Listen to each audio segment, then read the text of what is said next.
So the real master truly is also hard to find. And I hope he or she won't beat you up like Mahapa did to Milarepa, and they just give you enlightenment immediately, the way I give it to my own disciples. So it depends on your luck, hey? Okay, but the criteria is that you have to see the light of heaven and hear the voice of heaven, the word of God, the teaching of the Buddha directly. That's the criteria. Mm. Because if you look for your own religious kind of system, the priest, monk, mullah, imam, prophet, or whatever you name it, then you might be disappointed. Because as I said, like the river, it runs elsewhere. It doesn't stay in that same place all the time.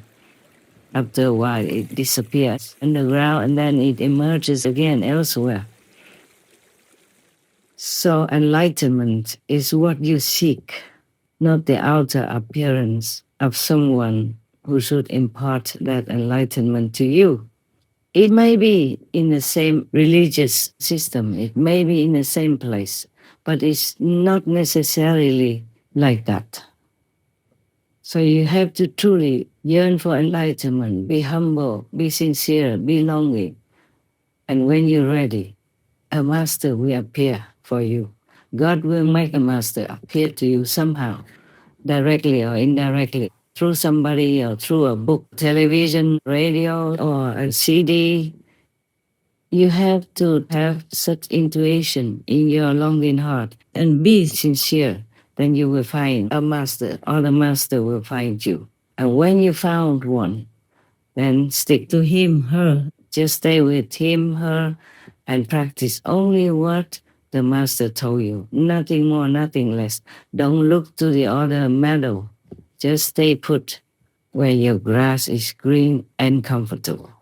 Even though the neighbor's grass may look greener, it may not be so. It's just the illusion. It's just the condition. It's just your expectation. It's just like in the desert, sometimes you look in the distance and you appear to see a lake or a pond of water. But when you get there, there's nothing. It's because it's just a mirage in the desert, in the hot weather. It is also like that. Sometimes on the road, on the asphalt road, you might see a pond of water ahead, but when you get there, it's all dry, nothing like that. Because I don't write any script in advance, and I also don't have any teleprompter or ghostwriter for me. So whatever I remember, even though it's not in ABC order, please understand. Now we go back to the meditation method or the master who can transfer enlightenment to you with some of his energy to give to you in beginning to boost you. Now, if you think just asceticism, the way the Buddha did, would bring you enlightenment, then you have to think again. It's not like that. Otherwise, why did the Buddha not get enlightenment when he almost starved himself in doing an ascetic method, almost starved himself to death? And he didn't get anything until he woke up and treated things in the middle way, not the extreme way. Then he got enlightenment, got another master, another determination, another type of practice method. Not starving yourself, not punishing yourself. Your body does nothing wrong. The body is the temple of God. We have to respect it, take good care of it so that it can help us to find enlightenment in this lifetime on this earth.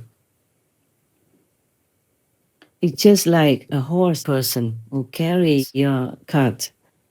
You might think he's just an animal person, but without him, your cart cannot go, cannot carry you to somewhere else or carry some of your friends, relatives on the cart that he carries. The horse carries the horse cart. So similarly, the body is very important. Don't ruin it. Don't run after its lowly desire or ego, but take good care of it. understand what it is, and use it, respect it. The body is a temple of the Buddha. And in Christianity, they say it's a temple of God, the church of God. So take good care of that. Even the Buddha took up a wrong practice doing asceticism until he almost died. He was almost dead because of the wrong practice. Didn't give the body enough nutrition even. Many people do that and they die also pitifully. Recently also, one person tried to not eat anything and then just died. Breatharianism, you have to know how, you have to have expert guidance, otherwise don't try. Okay, huh? Yeah. I was just a young and impulsive person, so when the hour teased me like I ate too much, one meal is equivalent to 3 meals. But it's not that true. Anyway, it doesn't matter. Even if it's true, so what? But then after he said that, I stopped eating. And then he panicked. After a while, I kept panicking and asking. Well, I was okay, I continued to do all the temple's work and helped him to transcribe what he spoke into the recorder. Nothing happened to me. And I never felt weak. I never felt ill. I never felt desire for any food, even though I had to cook for them and it was arrayed in front of my eyes all the time. But I never felt hungry. I never felt desire for food. I just felt like I didn't exist in this world and that I walked on cloud nine. Everything was so light, so light, so light, so impossible not to be happy. But then I started to eat again, and the first meal tasted like straw, dry hay or something. It didn't taste like food. And I could have continued forever even, because nothing happened to me. I stayed breatharian for that long. Nothing happened. But finally, I gave up. Just bored. Have not enough things to interest me to continue with the breatharian method. Now you can also drink water. You be waterian or fruitarian. It doesn't always have to be breatharian. And you could be. You could also go without food, but you have to prepare. Yeah, you might get very weak. When I was breatharian, or even when I went back to one meal a day or before that, I never felt any trouble. I lived, but I felt like it was without my body. I walked, but it felt like it was without my feet. I talked, but it seemed like I didn't have a mouth to do that. It was just a very funny situation, hard to describe. I didn't eat anything those days. And I felt okay. Then afterward, the master reappeared. And I thought, oh, that must be it. It must be the master who needs the food to save money. So he doesn't want me to continue to eat. So he teased me like that so that I would feel bad and I would not want to be a nun anymore. And then he would replace me with a monk that he brought here. So the 5 extreme ascetic practitioners who were with the Buddha, they were also practicing actually extreme asceticism, like eating only a couple of sesame seeds and drinking only a little bit per day, every day like that. And originally they looked down on the Buddha because they thought he was so weak, he just left in the middle like that. He was not good. But the Buddha changed to a different method and he succeeded in becoming the Buddha. And the other 5 were still attached to this asceticism, believing that that's the way to enlightenment. That's the way for liberation. That is not correct. Not correct at all. Even if you eat nothing, you might not be able to get enlightenment. You must have a master.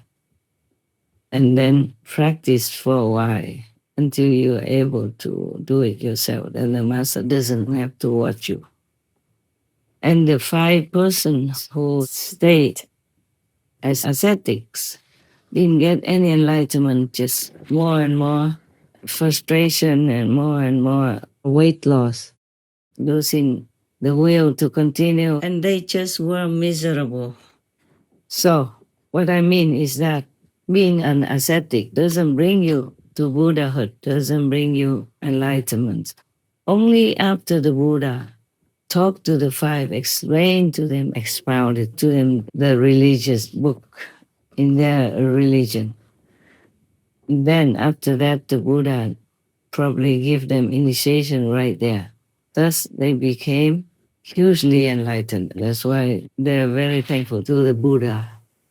Or the good disciples are thankful to the master because they truly bring them liberation.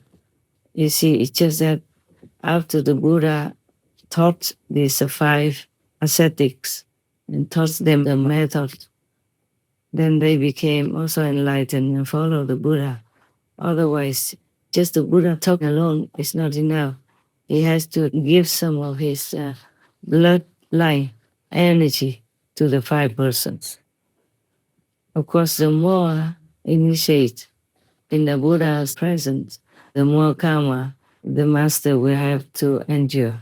And some masters die because of that. Some die on the spot if some too bad disciples mingle in there or if too many people. But it depends. Some people are already very well established in spiritual sincerity. Then sometimes he meets the master by chance, just has a glance from him, her, then he will die peacefully and go to heaven instead of hell or wherever lower level that he was supposed to go. Because the master has tremendous power and can bless anyone he she likes.